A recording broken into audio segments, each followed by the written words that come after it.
शादी करके बड़े ही अरमानों के साथ मैं अपने ससुराल आ गई। बड़ा सुन रखा था सुहाग रात के बारे में। घूंघट के अंदर सिमटी सी मन में हजार सपने लिए बैठे मैं अपने पति के आने का इंतज़ार कर रही थी। दरवाज़ा खुला, वो अंदर आए और मेरे पास बैठते हुए काफ़ी गंभीर हो गए थे। ऐसा लगा जैसे कुछ कहना चाह रहे हों। मैंने ध्यान से उनके चेहरे की ओर देखा। गंभीरता उनके चेहरे पर साफ साफ झलक रही थी। मैं लगातार उन्हें देखे जा रही थी। तभी उन्होंने कहा, माया, मैं तुमसे जो कहूँगा उसे प्लीज़ ध्यान से सुनना और हो सके तो मुझे समझने की कोशिश करना। माया, तुम्हें पता है कि हमारी शादी बचपन में ही हमारे माँ बाप ने तय कर दी थी और शादी से पहले हम एक दूसरे से मिले भी नहीं। ऐसे बहुत से जोड़े होते हैं जो शादी से पहले एक दूसरे से मिले नहीं होते हैं, लेकिन फिर भी उनकी ज़िंदगी आराम से चल जाती है। लेकिन मैं तुमसे झूठ नहीं बोलूँगा, मैं किसी और लड़की से प्यार करता हूँ। वो मेरे साथ मेरे ही ऑफिस में काम करती है और वह भी मुझसे बहुत प्यार करती है। घर वालों ने मुझसे बिना बताए शादी का दिन तय कर दिया। कार्ड भी छपा दिए, पूरे रिश्तेदारों में, गांव में बांट भी दिए और मुझे इस बात की भनक भी नहीं हुई। इन लोगों ने बस मुझे इतना कहा, 1 महीने की छुट्टी लेकर घर आ जाओ। घर आने के बाद मुझे पता चला कि मेरी शादी के बारे में। उस समय ना तुम्हारा नंबर था मेरे पास, ना कुछ था कि मैं तुमको सच्चाई बताता। लेकिन जब मैंने परिवार वालों को बताया तो वो अपनी इज्जत की दुहाई देने लगे। उनका साफ साफ कहना था, शादी का कार्ड पूरे गांव में रिश्तेदारों में बढ़ चुके हैं। अब अगर शादी नहीं करोगे तो हम समाज में मुंह दिखाने के लायक नहीं रहेंगे। पापा दौड़ दौड़ के अपनी जान तक देने को तैयार थे। मैं कुछ समझ नहीं पाया। एक तरफ पापा की जान और दूसरी ओर मेरा प्यार। मुझे नहीं लगता कि मैं तुम्हें पति वाला प्यार कभी भी दे पाऊँगा और मैं तुमसे झूठ भी नहीं बोलना चाहता हूँ। इसलिए सारी सच्चाई तुम्हें बता दिया ताकि आगे चलकर तुम मुझे दोष ना दो। उनके मुंह से इतना सब कुछ सुनने के बाद मेरे तो जैसे पैरों तले ज़मीन ही खिसक गई।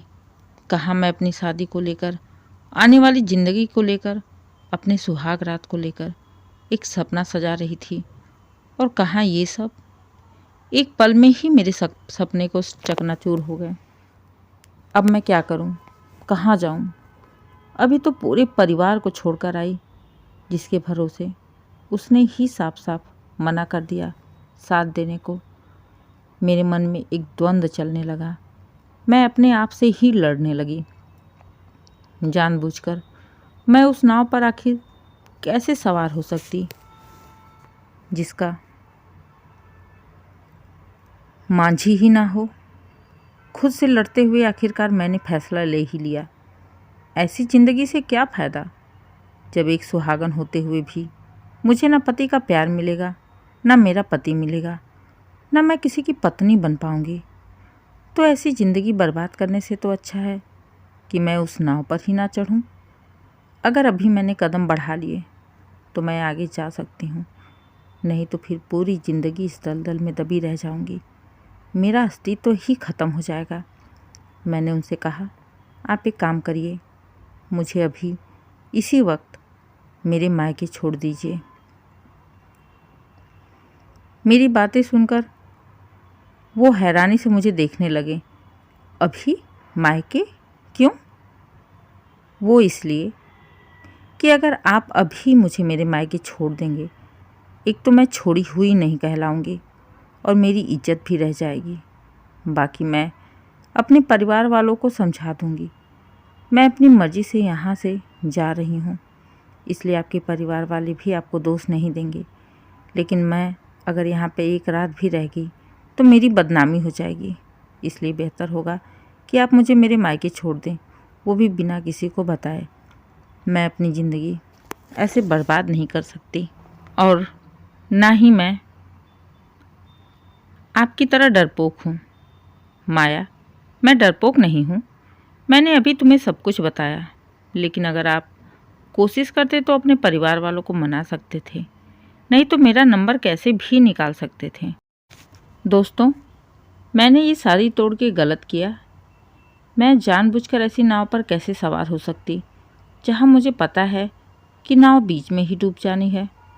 मैं उस पति के साथ अपनी ज़िंदगी कैसे गुजार सकती हूँ जो सुहाग रात वाले दिन साफ साफ कह रहा है कि वो मुझे अपनी पत्नी का दर्जा नहीं दे सकता और ना ही कभी अपनी पत्नी मान सकते हैं।